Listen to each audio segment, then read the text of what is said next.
Well, a pleasant good afternoon to all of you watching today. We're just delighted to be able to share the Word with you. This is Pastor Dwayne from Gaston, Oregon, and we're doing our afternoon over the coffee cup program with you. And perhaps we'll say something today that will bring excitement or direction or help or something to you. So get your cup of coffee. I've got mine right here. And sit back. Maybe turn the volume up if you need to. Here we go. I want to talk about the subject of hope today. Hope. In the book of Romans, chapter 8, beginning at verse 28. And we know that God causes everything to work together for the good of those who love God and are called according to his purpose for them. For God knew his people in advance, and he chose them to become like his Son, so that his Son would be the firstborn among many brothers and sisters. And having chosen them, he called them to come to him. And having called them, he gave them right standing with himself. And having given them right standing, he gave them his glory.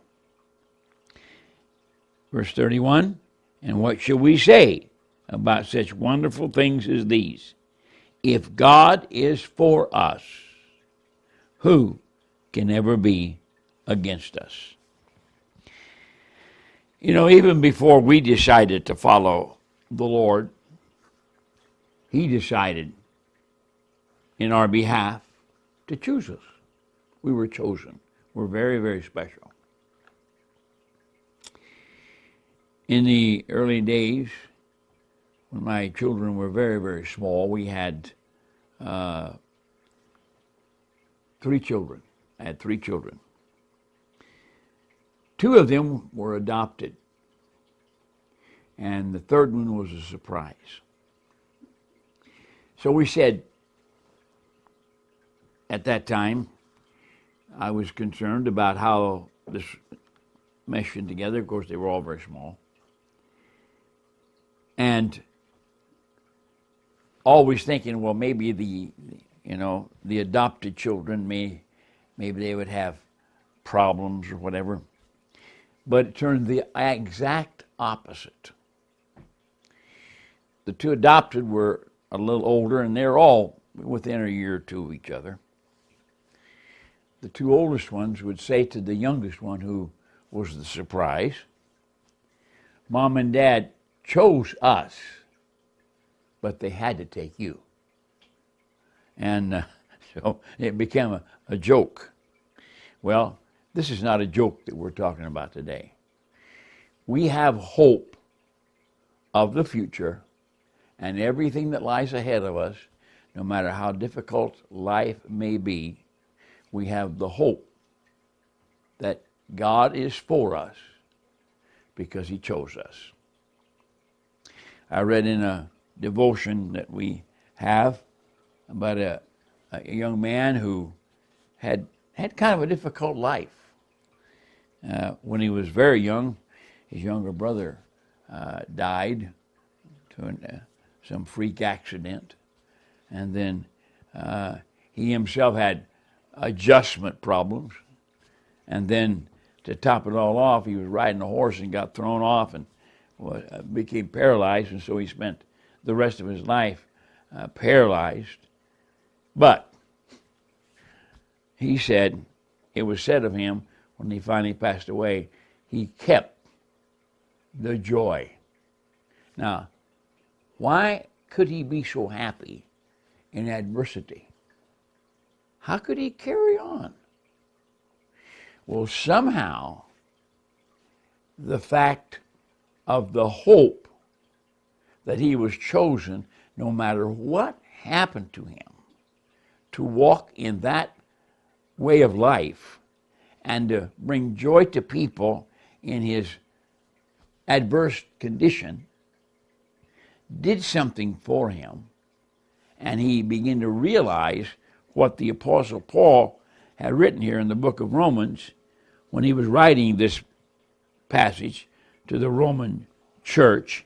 It says that Paul expressed the complete confidence in the reality of God's love regardless of circumstances. That's hope. Hope is a realization that God chose us and that he loves us no matter the circumstances. He said, that's why in verse 31, if God be for us, who can be against us? They may be talking about you. They may be even plotting against you. But you're a chosen vessel. You're a chosen individual.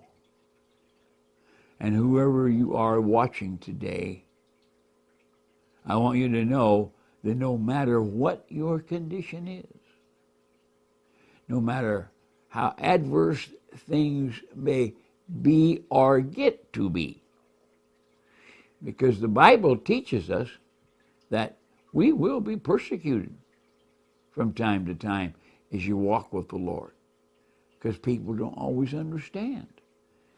I don't even understand some of the things happens to me. Neither do you, I'm sure. But here's your fact. Here's your stabilizing force that gives you the hope that you need to keep smiling and keep going. If God's for you, who can be against you? And you can rest assured, if you'll believe this book, that he chose you even before you were born. The Bible even teaches when you were in your mother's womb, God chose you. Later on it says he knows the very hair on your head. They're numbered. Now, if the creator of this great universe is that personal with you, then he's for you. And no matter what anybody else says, don't worry about it. If God's for you, who in the world can be against you? And then all you got to do is begin to walk in the fact that we know that God takes everything and works it together for good to us, all because we love him. There's hope out there for you. Don't give up hope. Trust and rest in his love, and victory is yours no matter what. Have a great day.